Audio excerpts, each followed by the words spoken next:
गंगा अवतरण, भगीरथ की तपस्या प्राचीन समय की बात है।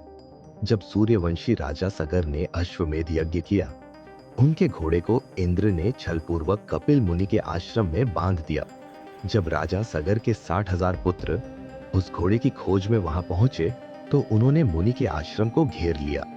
उनकी अशिष्टता और अभिमान से क्रोधित होकर कपिल मुनि ने उन्हें अपने तेज से भस्म कर दिया। समय बीतता गया, लेकिन उन आत्माओं को मोक्ष नहीं मिला। राजा सगर के वंशज इस संकट को दूर करने के लिए प्रयास करते रहे, लेकिन कोई समाधान नहीं निकाल पाया।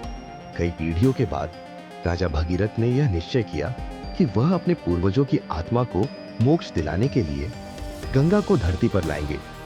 राजा भगीरथ ने कठोर तपस्या शुरू की। उन्होंने वर्षों तक हिमालय में तप किया और भगवान ब्रह्मा को प्रसन्न किया। ब्रह्मा जी ने उनकी भक्ति से प्रसन्न होकर गंगा को धरती पर आने की अनुमति दी, लेकिन एक समस्या थी।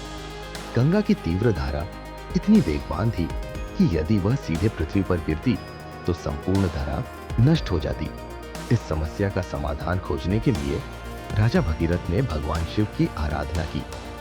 उन्होंने घोर तपस्या की, जिससे भगवान शिव प्रसन्न हुए। उन्होंने गंगा को अपनी जटाओं में रोकने का वचन दिया, ताकि उसका प्रवाह नियंत्रित हो सके।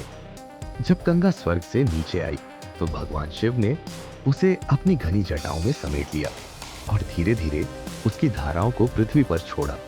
इस प्रकार गंगा धरती पर अवतरित हुई। राजा भगीरथ आगे आगे चले और गंगा उनके मार्ग का अनुसरण करती हुई कपिल मुनि के आश्रम तक पहुंची। जैसे ही गंगा का पवित्र जल उन भस्म हुए राजकुमारों के अवशेषों पर पड़ा, उनकी आत्माओं को मोक्ष प्राप्त हो गया। राजा भगीरथ का यह प्रयास न केवल उनके पूर्वजों के लिए मुक्ति का मार्ग बना, बल्कि समस्त मानवता को भी एक पवित्र नदी के रूप में गंगा का आशीर्वाद प्राप्त हुआ।